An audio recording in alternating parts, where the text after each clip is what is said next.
This is the VOA Special English Economics Report.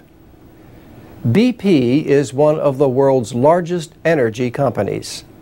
It reported a profit of about $6 billion in the first 3 months of this year.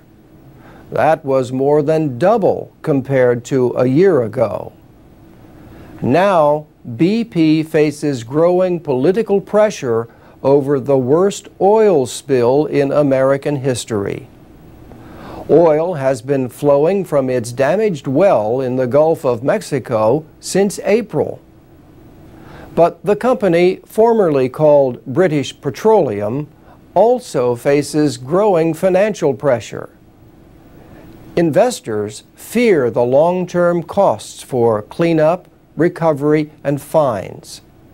BP's market value fell more than $60 billion as its share price fell by as much as a third. On June 3rd, BP was finally able to cut a damaged pipe at the well using robotic vehicles. The cut was not exactly as hoped, but it was progress. Crews then turned to placing a cap over the pipe, not to stop it, but to direct at least some of the oil to ships on the surface. The leak is about 1,500 meters under the sea. Yet it may not be fully controlled before August. Workers are drilling 2 relief wells in an effort to ease pressure on the damaged well.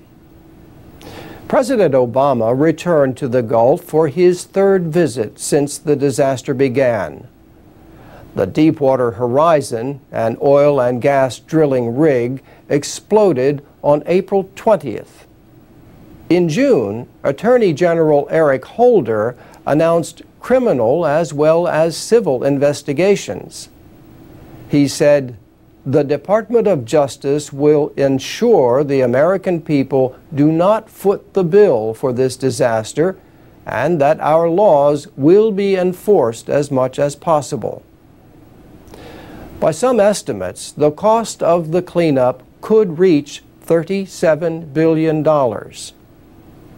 The owner of the rig, the Swiss company Transocean, has asked to have its responsibility limited to $27 million. The request is based on a law from 1851, but the Justice Department says that is not enough. The government could also use violations of other federal laws, such as the Clean Water Act, to collect money for the spill.